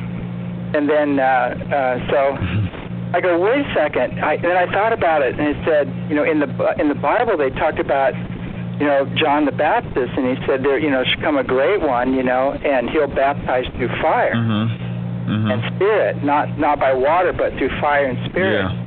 And so here he's using this energy, this spiritual energy, and he's holding the hand signals for fire. And you'll see a lot of statues that are carved where he's standing there with his hand up, and his fingers are together, his pointing finger and thumb are together, and he's holding this position, and it's the mudra for fire, spirit. And so it all ties in together when you understand all the different cultures and you understand the ancient practices. It all comes together, but unfortunately religions like to separate things, and cultures like to separate things, and then fight with each other, over images and doctrines and books and things like that. But in the end, it's all one. Exactly. Once you can move past the religion and move past the titles and your perception of it, we're all looking at the same thing. We're just calling it something different according to our belief system or what we've been taught and told. And it all produces the same substance. If it's a experience that moves you closer to God and closer to nature and closer to your brothers, to be the best person you can be, then I think that's a good experience. Yeah, I can go and sit with my Native American brothers. I'm part Cherokee. My great grandmother was Cherokee.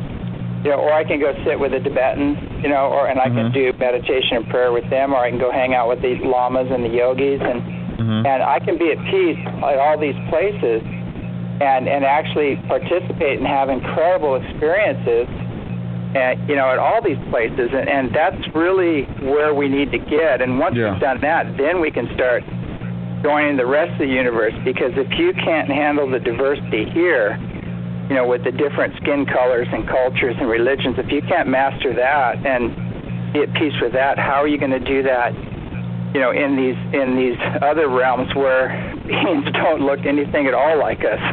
Some don't. You've got to, get your self-mastery going, or you're not going to be able to handle, some of these other, dimensions and experiences. Yeah, I totally agree. I've always, kind of held on to that from what you've said as far as having the judgmental attitude. If you see a spirit or you see an entity or you see an alien, whatever you want to call them, that looks different, not to be afraid or not to be offended, because kind of like playing on the whole racism thing or just judging somebody because they look different. You need to try to accept everybody for who they are and what they are. I wanted to ask you too. I know a while back I heard you mention that you guys were going to try maybe set up some type of video conference with some of the spiritual work that you guys are doing, where people can participate from their own home. Did you guys ever look into that at all? Are y'all doing it yet? Yeah, we did that. We did a lot of meditations, earth healing meditations, and healing for Japan, and actually worked with Khan, who works over there. He's a monk over there in Japan, and other people. We kind of orchestrated, together, and he asked us to send him as much help as possible. So we're working with monks over there at the same time, but. We did do a lot of that. Our time has really been spent up lately just dealing with legal matters, unfortunately, because there are certain elements that are doing all they can to close the ranch. But that's coming to an end. We've actually aligned ourselves with Divine Province, which has it's a very powerful organization, and become ambassadors and have driver's license, international driver's license, and we've totally moved out of this system completely, because that was the only thing we could do, because the system would not accept us anyway whatsoever, and our local boys are doing everything they could to close our doors for really no reason. They have, there's no complaints, there's no injured party. They have, this place is a pristine environment. Everything is working perfectly. We had environmental impact reports, and they passed with flying colors. There's no reason whatsoever for them to continue to harass us, but they just, they create problems where none exist. And because we aren't just Baptists, we're a big red flag. So we're having to deal with those matters. But I think, this week we'll probably have that. This next week we have one more supposedly court appearance on Tuesday, but I think that's going to be nipped in the bud, and then we're done. But then we're going to put a lot of energy into that type of getting the message out, and getting the 2 radio shows going, and we have 2 radio shows right now that we're doing out of here, which is kind of an outreach thing. But there's some people asking in the we got some people asking in the chat about some information about coming up to the ranch. Are you still taking people if they want to come up and experience at the ranch? We are, but we had to go because of the legal problems. We had to go private. We couldn't be public anymore, and so we had to change things just to stay out from under their wing. And so now we are a private ranch, but people can get a private invitation, by emailing or calling us, and then they have to go through a couple more hoops. It's just because of the legal problems that we're having. Before I was open to everybody. I go, hey, come up, have your own experience, and it's caused me a lot of problems, because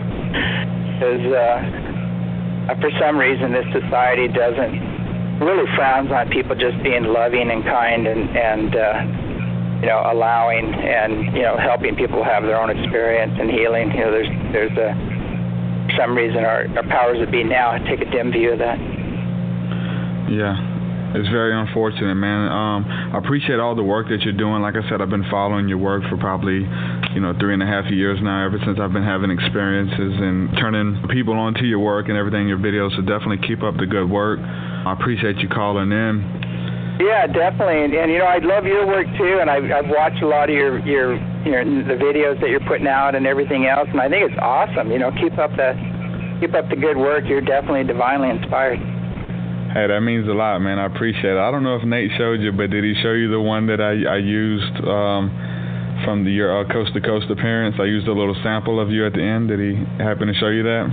Oh, he did. Yeah, I thought it was great. And, you can probably take something off of this interview and throw it in there, too. Oh, yeah, definitely, man. Definitely looking forward to that, man. It's part of the art. It's amazing, and it's touching a lot of people from all walks of life. Whether they listen to hip-hop or listen to conscious music in general, they can understand the message and see the visuals that I use and stuff, and they're touched by it. So, you've inspired me to do my art, man, and I hope I've inspired you and helped inspire everybody listening. So thanks for calling in. Yeah, you definitely have, and I know you've kind of opened the eyes of a lot of people. And actually coming from a religious background, I think that's that's very commendable and quite courageous to break out of that box and realize that there's just a much bigger story going on. Yeah, it is. And it's, I mean, it was hard. It definitely was hard doing it, having my own experiences, knowing it to be my truth, and, wanting to share it. And then I reached that point where they were like the same people that I was actually inspiring to go out and, be street preachers and things like that we used to do. And I've inspired those people, and those same people who looked up to me turn around saying, hey, you're a devil worshiper now. We can't listen to you. You promote James Gilliland. You promote Jordan Maxwell, Luciferians. And it's like, oh, man. And I just kind of hit that point. It was like, man, do I want to be known? I was a noted person in the community and things like that, talking with the youth and things. And now I'm a so-called devil worshiper. Is this how I want my legacy to end or whatever, So it was a real hard transition. But so like I said, thanks for, you doing everything that you do and, sticking your neck out there to be poked fun and made fun of and all this kind of stuff, because you go against the agenda. They want to push fear and unbelief as well. But you've definitely inspired me, and there's a bunch of people in the chat listening, so I know that they're here for a reason. So like I said, man, thanks for everything you do. You just have to they're where they're at. They're doing the best they can with what they know. And unfortunately, they are pushing fear and guilt and judgment and all the things that Jesus warned us against and told us not to do. So, I mean, here you're being true to your heart and true to your soul and working straight from spirit and letting that come through you. And they're doing the exact opposite. So I would have to say that you're much more aligned with Jesus and Christ consciousness, and I would say they're pretty much doing the Antichrist thing. So it's whenever you point a finger at somebody, there's three fingers pointing back, and you can't accuse others of what you yourself are doing and still walk in integrity. Yeah, well, like I said, man, it was an honor to talk to you. I've been waiting to talk to you for a while. I'm glad you had the chance to come on. Definitely like to have you back on again. I'm going to give your website out. It's eceti.org, eceti.org. You guys can go watch videos, pictures of James and Eceti Ranch, and there's actually an awesome picture of James doing a Tibetan meditation, and you can see him actually leaving his body and see his astral field around him. It's a pretty amazing picture, and he's got the pictures of Mary and the different light beings on there. There's also some videos on there I want to talk about where he's seeing these orbs flying around over the children in the field, and they're huge orbs flying everywhere. It's some pretty awesome stuff he's captured on video, so definitely go to eceti.org, that's eceti.org, and check out his work and his videos. You can also go to Eceti Stargate on YouTube, and there's some really good footage, just massive light ships flying over. Some awesome stuff. Well, thanks for calling, James, and we're going to go ahead and end the show. All right. And we're going to have you guys back. If you would like to sponsor the show or advertise on the Mythicist podcast, you can do so by going to www.mythicist.me and click on Sponsor the Show for more info. If you would like to support the show financially, you can do that also by going to mythicist.me and become a monthly supporter. We appreciate your monthly support.